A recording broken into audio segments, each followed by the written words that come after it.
Tu në shesh mosha mesatare është 24-25 vjeç që janë të gjithë të rinj. Ne përpiqemi të bëjmë mbarvajtjen e protestës këtu në shesh përpara kryeministrisë, po pastaj populli është i lirë të protestojë. Dhe është një masë e madhe njerëzish, një masë e madhe të rinj që nuk mund të ndalet dhe vetëm do të vazhdojë përpara me qëllimin e tyre kryesor, rrëzimin e gjithë sistemit. Dhe është një sistem 80 vjeçar që na ka kapur, rrëzimin e duos Rama Berisha. Ky është qëllimi kryesor i kësaj proteste dhe protesta ka vajtur mirë deri tash. Çfarë ndodhi ditën e mbrëmshme që patëm një devijim, patëm një përpjekje për të shkuar drejt në aeroportin ndërkombëtar Nën Tereza, u tha si fillim se do të ishte deri te mbikalimi i Rinasit. Çfarë nuk shkoi kaq mirë që patim këtë lloj devijimi? Shiko, ne nuk mund të mbarvajmë të themi masën e njerëzve, ne lene marrim përpara kryeministrisë, ne mbarvajmë protestën për aq kohë sa është përpara kryeministrisë, pastaj njerëzit janë të lirë, të shkojnë ku të duan dhe të nxjerrin atë zemrimin e tyre për këtë sistem. Gjithsesi, sot ne kemi vendosur që në krye të protestës të prinë studentët bashkë me ne dhe të bëjmë atë marshimin rreth e përqark Tiranës. Por edhe një herë, asgjë nuk është e qëllimshme. Thjesht masa shkon atje ku do vet, ne nuk mund të ndalojmë 100.000 njerëz.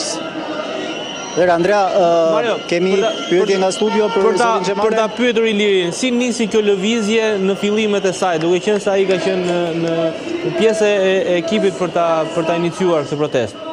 Si nisi kjo lëvizje? Atëherë, Ilir, po e bëj pyetjen pak ndryshe nga sa po ma thot Andrea, si nisi, pyet Andrea, protesta. Në fakt, ne pam që nisi si një lëvizje mjedisore dhe në pas u transformua në një lëvizje kundër establishmentit politik, le ta konsiderojmë si tillë. Si ndodhi kjo metamorfozë? Atëre, unë kam qenë që ditën e parë, gjithë dufi i popullit, gjithë njerëzit e pasqyruan veten e tyre te ai djalë që hëngri atë grushtin. Ne kemi muaj të tërë që protestojmë për lëvizjen mjedisore, kemi muaj të tërë që protestojmë për të drejtat e punëtorëve, kemi muaj të tërë që protestojmë për një Shqipëri më të mirë.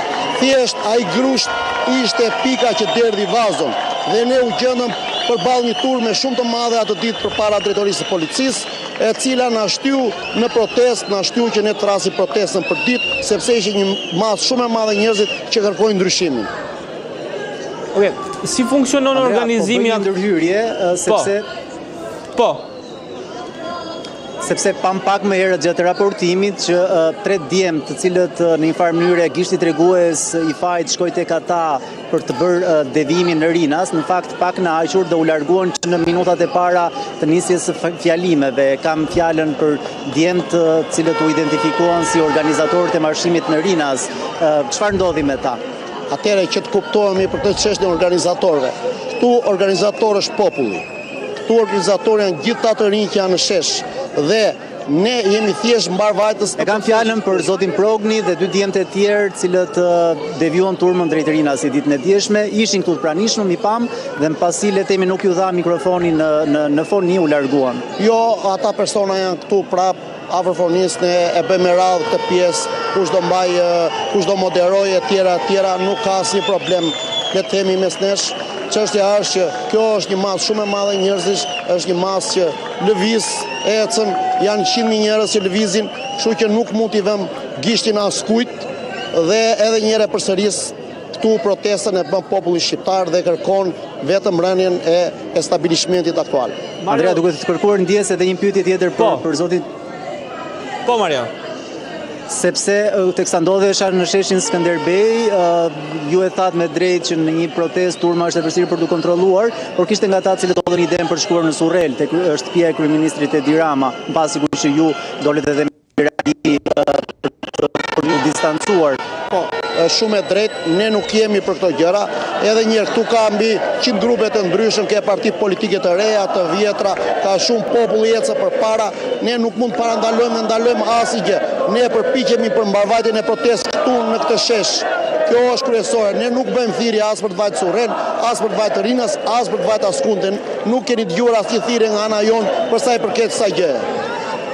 Mario, mund ta pyesim pak për elementet cilët janë përfolur për faktin që mund të jenë shtyrë nga forcat ndryshme politike për të bërë një përçarje të protestës. Ka nuhatur diçka të tillë Iliri vet? Nga pyesin nëse ti vetë ke nuhatur individ sepse kanë qarkulluar zëra që partitë politike apo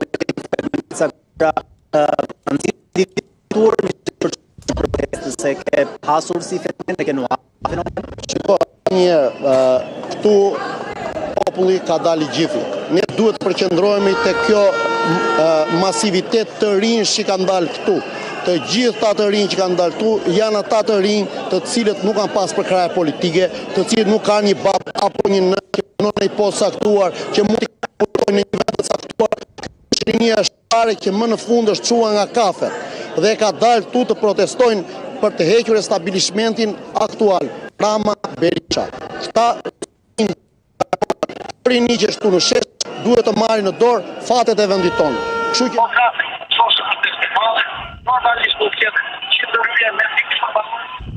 ka i problem.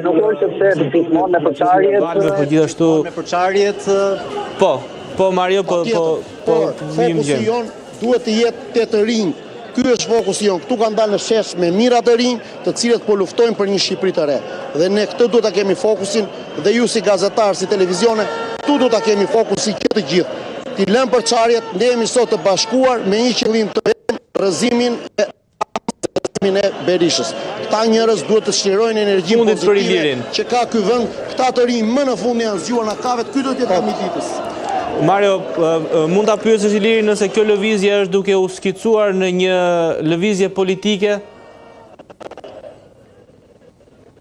Ilir, do kemi lëvizje politike, një lëvizje qytetare, jemi duke u skicuar si Jo, absolutisht ne kemi vetëm e parë, ne kemi lëvizje apartiake. Ne jemi përpjekur më sa mundem të bëjmë një figurat që kanë marrë politikë Shqipërisë. Okej, ka një problem teknik, dua ta falenderoj Marion dhe shpresoj që të lidhemi sërish me të për të bërë përditësim të asaj që është duke ndodhur në terren.